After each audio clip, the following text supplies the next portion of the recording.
எனக்கு இப்போ prayer meeting நடந்துன்னு தெரியாது. ஒரு வாரமாக எனக்கு ரொம்ப போராட்டமாக இருந்துச்சு. என் ஹஸ்பண்டால ரொம்ப ப்ராப்ளமாக இருந்துச்சு.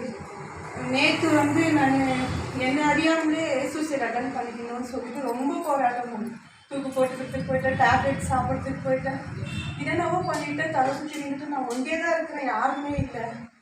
ப்ரேயர் பண்ணவும் என்னால் முடியல, ரொம்ப இதுவாகிடுச்சு, தலை சுற்றிடுச்சு எனக்கு. அந்த ஒரு செகண்ட் ஒரு பாப்பா வந்தா வீட்டுக்கு பக்கத்து வீட்டில் வந்துட்டு என்னக்கா இப்படி பண்ணுக்கிறேன்னு சொல்லிட்டு ப்ரேயர் பண்ணலான்னு சொல்லிட்டு அவங்க எனக்கு ப்ரேயர் பண்ண அடுத்த செகண்டே நான் ஃபாஸ்ட்டாக எஃபோர்ட் பண்ணேன்.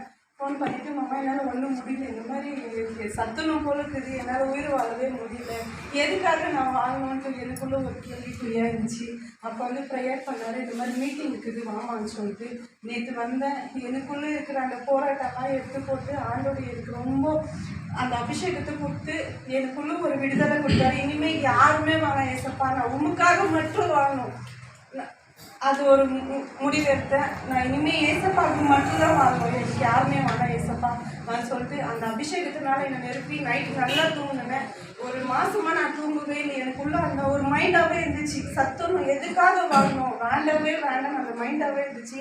நைட்டு நான் நிம்மதியாக தூங்கினேன். காலையில் எழுந்துச்சி ப்ரேயர் இந்த மீட்டிங் அட்டன் பண்ண கிருபை செய்தாரு. நான் இங்கே நிற்கிறது ஆண்டுடைய சுத்த கிருபை. ஆண்டோட ஸ்தோத்திரம்.